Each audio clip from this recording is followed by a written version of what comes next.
Кыргызстанда биринчи жолу Галопс деп аталган эл аралык деңгээлдеги ат чабыш жарышы өтөт. Иш-чара 19-июлда ачылып, 27-июлга чейин уланат. Долбоор Жумгал районундагы Кызарт айылынан башталып, катышуучулар Соңкөлгө чейин 200 чакырым аралыкты басып өтүшөт. Жарышка 12 өлкөдөн 60 атчан, анын ичинде белгилүү адамдар жана падышалык үй-бүлөлөрдүн өкүлдөрү катышат. Галопс жарышы буга чейин Иордания, Индия, Оман жана Марокко өлкөлөрүндө өткөрүлгөн. Бул долбоордун жүрүшү дүйнөлүк медиада, социалдык тармактарда жана документалдуу тасмаларда кеңири чагылдырылат. Адистердин айтымында бул долбоор Кыргызстанга туристтерди тартууга багытталган игири иш-чаралардын бири.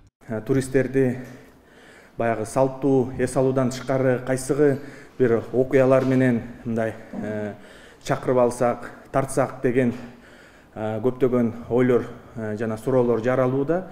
Ошол себептен Кыргызстанда биринчи жолу мына Галопс эл аралык долбоору Кыргызстандын аймагында ишке ашыруусу пландалууда.